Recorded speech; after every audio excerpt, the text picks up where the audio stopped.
February the 18th, 2026. Guys, we've been watching this tension going back and forth between the U.S. and Iran and Straits of Hormuz getting, closed down temporarily over missile exercises. Well, now, Tehran has announced, and they announced it even to NOTAM, but they're going to have live missile launches across certain areas of the nation tomorrow. And so it's basically a no-fly zone there. And I noticed that Congress, probably the Democrats and the Rhinos, are trying to get a bill passed or pushing it to stop Trump from acting in any kind of military aspect as far as calling a war, calling a strike on whatever, you might take out some of their Venezuelan people. You understand what I'm saying? Anyway, it's not working because right now we're seeing reports. Now, I don't think mainstream here in the U.S. is reporting it, but it looks like military bases in Iran and military-type warehouses and locations are being hit as we speak. This came in a few hours ago. It says smoke rises over over Paran near Tehran after blast heard. And this is what I was talking about. Just over an hour ago, Iran issues NOTAM warnings of planned rocket launches on Thursday. Iran has issued a notice to air missions, NOTAM, indicating planned rocket launches across parts of southern Iran on Thursday between 3:30 and 13:30 GMT. So about 10 hours there, most of the day or most of that time.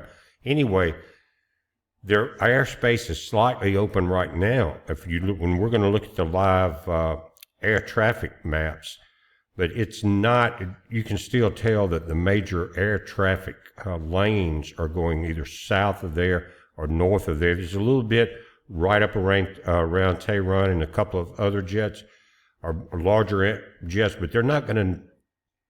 Of course, these air traffic maps, guys, and these trackers. There's a lot of stuff that gets turned off during a wartime or war movement, and that's understandable. But there's a little more going on than what we think. Now, that explosion I showed you was just one of many.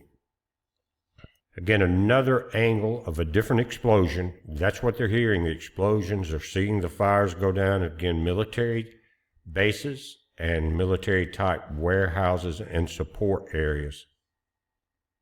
Again, I haven't seen much as far as the mainstream media anywhere really talking about this, but Reuters is saying 6 hours ago, notice your time today, from Dubai, a fire broke out in Iran's Paran near the city. There's not a lot of information coming out, but this is from Reuters. This is coming out of Dubai today, February 18th. It says fire breaks out near Iran's capital, Tehran, state media says. And what they're trying to say is that it was a grass fire. You saw the big column of black smoke, plus the reports from the cell phone users that were capturing this, saying it was a very loud explosion. Now, there may be some grass fires because of that, but again, it's part of misinformation during the smoke of war, you may want to call that. But it said, again, the fire broke out in Iran's Paran near the capital city of Tehran. State media reported on Wednesday, publishing video of smoke rising over the area, which is close to several military and strategic sites in the country's Tehran province. Again, guys, I think Trump has just started coming down on this thing. Also, I mentioned the island Garcia Diego, and that Britain is trying to give it away and say it's going to be leased out. But then when Trump and his administrators went and talked to the UK Prime Minister, they said he mentioned a fictitious name that it was leased to. And that's very strategic. That's where the planes were launched from there, and aircraft carriers that took out Tehran's nuclear site. Remember hitting the underground bunkers and stuff? Anyway, that's how strategic it is. So Trump is saying, to hell with that. And this is from Donald Trump, and he's talking about Prime Minister Keir Starmer of the UK. But I think it was yesterday, guys, I saw information that he was already starting to implement Sharia law to a very large extent there in the UK. Maybe that's why we're seeing some Hollywood freaks of nature move back to the U.S. I don't know. Let's see.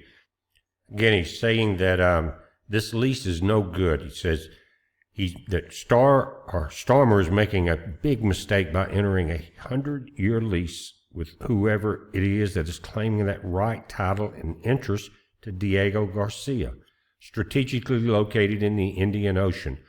Our relationships with the UK is a strong and powerful one, and it has been for many years, but Starmer is losing control of this important island by claims of entities never known before. And so what we're looking at, guys, is Europe has collapsed because of mass migration and very poor leadership. Now we're starting to see it creep over. I said once you get a few cities involved in any nation that is taken over that way, like New York is going to be, it's going to creep pretty fast. And so that's something you got to keep an eye on, any nation you're in, right? But he says, our relationship has been good, but he's losing important control of the important island by people that he claims and they think are fictitious.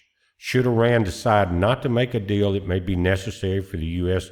to use Diego Garcia and the airfield located in Fairford in order to eradicate a potential attack by a highly unstable and dangerous regime. He's talking about Iran there, but it makes me wonder with these European leaders and how they've devolved instead of evolving. Will their military follow them? Because it looks like they are totally against the U.S., and we got a couple of battles on our hands in that area, of course, Iran and the other fires that are being started from Israel and other places. But if Europe decides to get into this, then it's going to be a terrible mistake for them, but it could be a problem for us too. First thing that would happen Russia would completely take over what little is left of Ukraine, because the European attention would be pushed south instead of towards the east. And I don't think they're going to be very happy. Depends on we know that Iran and China and Russia have a deal going on, right? But I don't think either one of those guys really care about Iran. They care about the oil, because a lot of oil goes to China right now. Russia has other strategic interests in that area. But would they step forward into a battle against the U.S.? I don't know about that. But we got some fools in the UK that may. And you're talking about a world war, right? They're saying that an attack that would potentially be made on the United Kingdom as well as other friendly countries. Prime Minister Starmer should not lose control for any reason of Diego Garcia by entering a tenuous, at best, 100-year lease. This land should not be taken away from the UK, and if it is allowed to be, it will be a blight on our great ally. We will always be ready, willing, and able to fight for the UK, but they have to remain strong in the face of wokeism and other problems before them. Do not give away Diego Garcia, capital letters. Now, we just talked, I saw a report from Hegseth and Vance, and they were talking about the UN and partners of the United States and stuff like that. But their point was this right now. All of you guys in the UK, all of you leaders, you're very weak. You have very little control. Your nations hate you. You're not a strategic partner to us. You're not capable of being, even if you wanted to be. So before we're going to stand here, give you money and defend you, you build your countries up to be powerful enough to be a reverse partner to us. In other words, get it together or get lost. Guys, a couple other images of the area, and again, they're saying the main fire, the first explosion, was near the strategic military points, as you hear my Huskies playing in the background. Now, this map is very interesting, guys. It's showing aircraft movement. It's not a top secret. Anyone can get the software to show this, But these are U.S. military aircraft. This is Rome, Paris, Europe, Berlin's here. You can see them here, here, and headed this way, guys. Check that out. A lot of them. They know something's about to go on. I think we got more naval capacity in that area. And it's almost like they're being prepared or maybe over-prepared for just a run. Are they looking at other possibilities? And with Stormer, guys, going back to the UK, that nightmare, guys, I feel sorry for the people that live there. Anyway, it looks like some of these aircraft are coming out of England. This is Birmingham right there, and we have an air base there, maybe more than just one.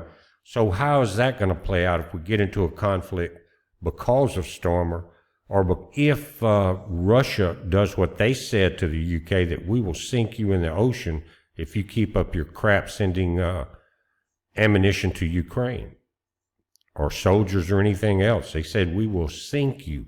Now, of course, that would be probably a submarine with a nuclear warhead on it, on a torpedo or something. But anyway, we're still using that base according to this chart. And guys, looking at flight radar, you can again see you got a northern route and a southern route that pretty much bypasses Iran right now. Let's pull this up just a little bit. There's Iraq there. You've got a line of aircraft coming in here. You notice that? So things are happening. Anyway, you've got a few aircraft. All of this is listed as commercial flights, whether it's partial delivery or human delivery. No military aircraft are on this live site, which is just fine. But some of those, again, the images you just saw were copied from earlier, but just not a lot of air traffic there. You can see that opening like a big football right here. So we may be at the very start of this. There's different reports of multiple explosions. We're watching it, guys. You watch it. It's a heads up. Be safe.